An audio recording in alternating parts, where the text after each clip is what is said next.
of the keys in this idea of connection is as you walk away from this session, when you think about how are you going to get people engaged and excited, it's going to be less about kind of what you're saying, how excited you're getting. That's going to be important.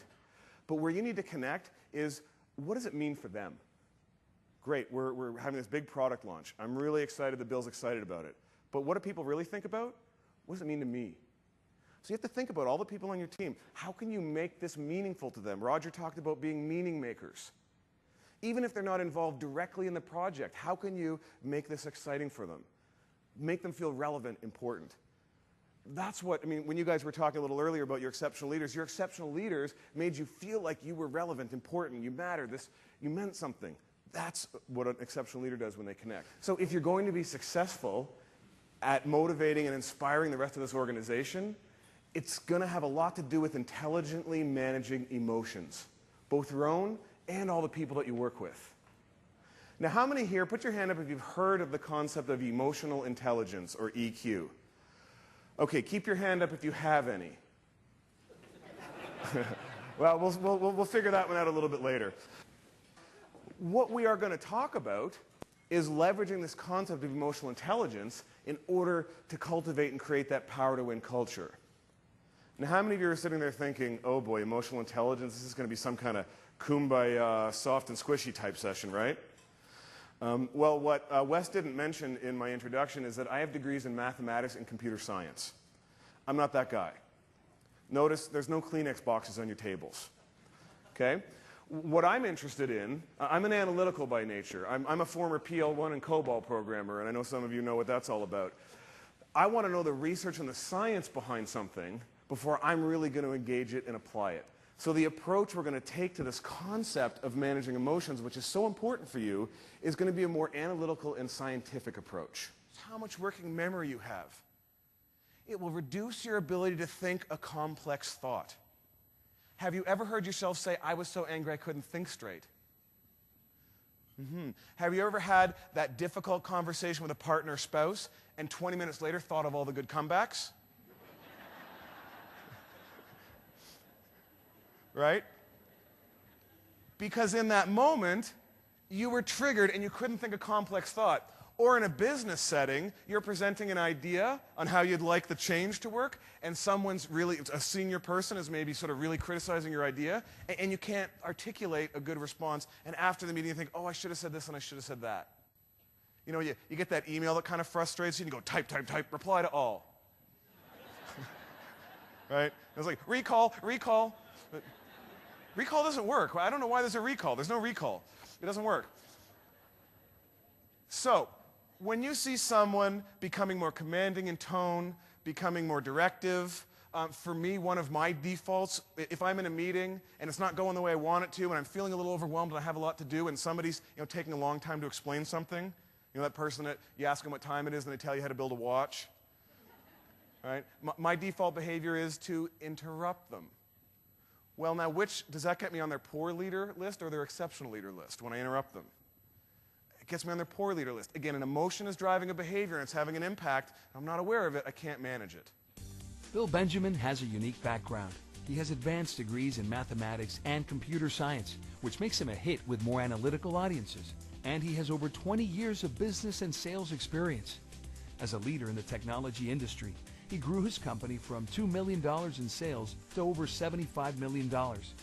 Bill shares the mistakes he made in his career as a leader and explains how he learned to leverage the science of emotions to drive great performance and leadership in his organizations.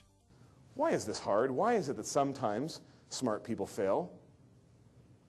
Why don't, you probably all have met people either here at NASA or you've met people that you went to college with who were just super bright.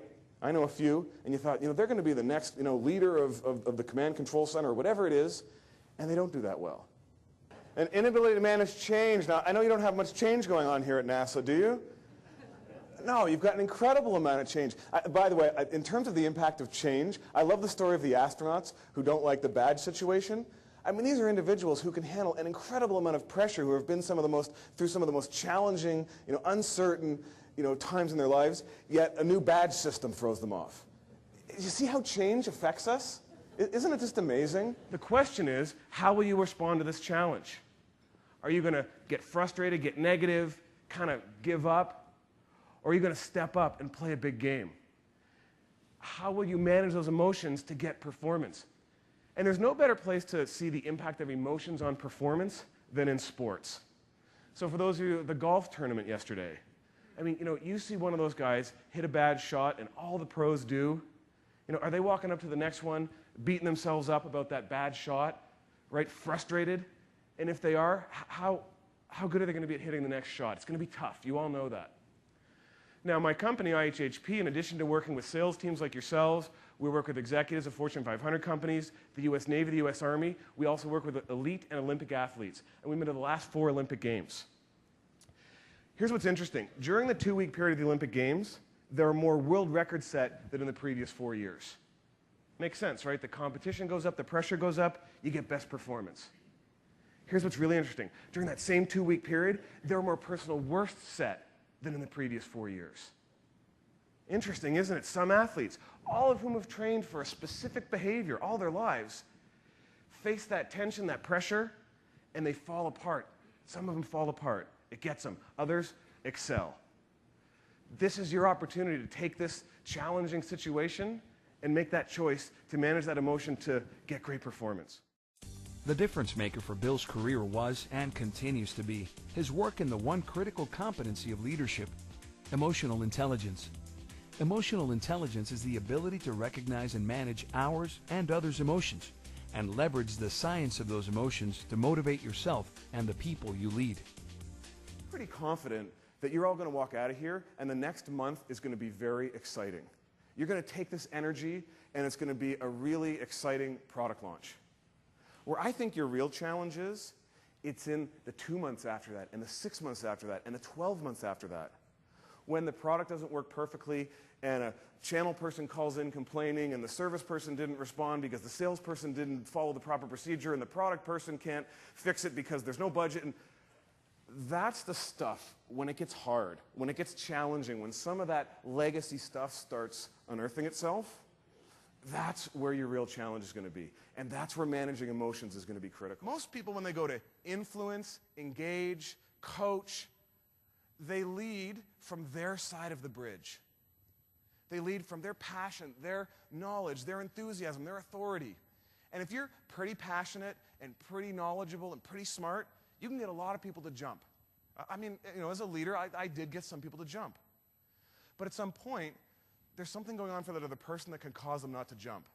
And you can see they're not going to. Great leaders, people who really influence change, they can lead from the other side of the bridge. And it's exactly what Dr. Chell talked about, and I don't know whether he shared it with you. I hope you don't mind me sharing it, but he said as he's gone through this process, he had an aha about what this whole transformation is really all about. It's about empathy. It's about understanding what is going on for those other people. In that transplant center, that donor center, or whatever part of this network you're part of, can you connect and understand what's going on for other people and walk them back? Because when people feel heard, when they have a voice, when they feel valued and understood, then they engage.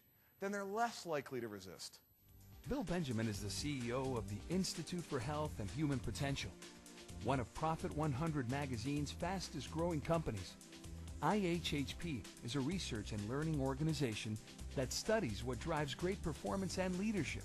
This year alone, IHHP will deliver their work on 4 continents with business leaders and salespeople from organizations as diverse as the U.S. Army, the Federal Reserve Bank, Intel, the Orlando Magic of the NBA, and Olympic athletes. Bill will educate your leaders and help your people increase performance by providing them with techniques they can use to coach and inspire others. There's really 2 things there in terms of emotional management, isn't there? There's my own ability to allow the people on my team and my peers and even my boss to come at me with things that may come across as unskillful, they may feel like a put down or a letdown, but allow that emotion to exist and not jump and react like I used to when I felt criticized. The other side of it is, can I as a leader speak my truth? Can I step in when it's hard? I know one of the biggest problems I had when I was first a leader was dealing with employee performance issues, right? there'd be an issue, there'd be someone I'd have to address. I'd tell them I'm going to go into that meeting and really hold their feet to the fire. I'm going to be skillful and tough but fair. And I'd come out of the meeting, I'd think, I'm not sure I really got across, that there was really an issue there. I kind of let up partway through. Now, why do you think I might have done that? Why don't people speak their truth? Fear, specifically in my case, of not being liked.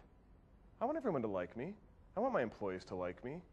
But if I go in and I deliver this bad news or this difficult news or hold them accountable to something, they may not like me in that moment.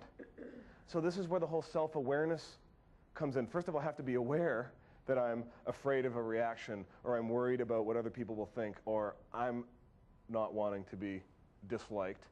Then I can manage it. Then I can say, you know what? When I go into the meeting, I'm going to be aware that I'm going to have that reaction, but I'm still going to step in because I know that if I allow a performance issue to go on without addressing it, it doesn't serve me or the other person. But I've got to manage my emotions first. Bill customizes his presentations for each client and uses personal examples that draw from his background in mathematics as well as his career as a leader, providing him with a unique insight into performance and the science of leadership that deeply resonates with audiences around the world. I thought he was great. He did a wonderful job of communicating the information. He was funny.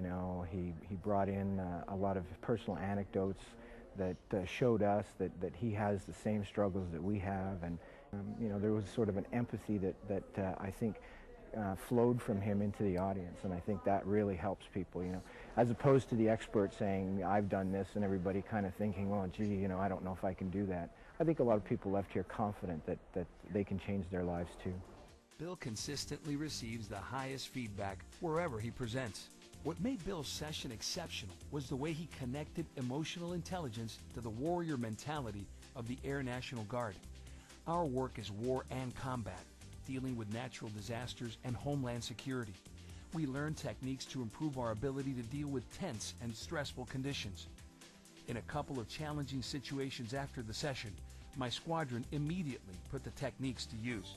Major John Hutter, Air National Guard. Your sessions were thought-provoking and a real highlight of my week. I always appreciate seeing someone of great talent in action. Your content, your delivery, your energy, it was a great boost to the conference. Your sessions were a home run. Maria Slowinski, General Reinsurance Corporation. Bill has inspired international audiences with the following presentations: Leadership 2.0, The Science of Great Leadership; High Performance Sales, What Makes a Successful Salesperson; The 3 Conversations of Leadership, How Leaders Drive Results by Having the Conversations that Matter. We've been conditioned to think that that's what a leader does. A leader solves problems. I thought the same thing. What I came to realize is that my job is actually to help others solve problems. Because you all know what happens when they come up with the idea. They're more committed to it. It's their idea. Then, by the way, they've started to learn how to solve problems, and they don't keep coming to you. Then you have more time. Remember, this is all about saving time, not taking more time. If you just take a moment to say, and this is the question, this is it, it's a really hard one to ask, what do you think we should do? Simple, hard. Simple and hard. What do you think we should do? It just happened to me the other day. I've been practicing this stuff for 10 years. And just the other day, I'm sitting at lunch with someone, and she's an employee, and she's having a challenge with something. I'm like, okay, what do you think we should do? Like, I'm literally like, it's right there. Like, I got to go there because I got to solve it. I want to help. I want to feel good. I think this is what I'm supposed to do. Bill Benjamin leaves audiences with 2 things: inspiration to improve their own performance and leadership skills, and strategies they can apply to get it done both at work and at home. Bill is consistently asked for return engagements by the companies and associations he presents to. To ensure the success of your next event, call the bureau who sent you this video to secure a date in Bill's calendar.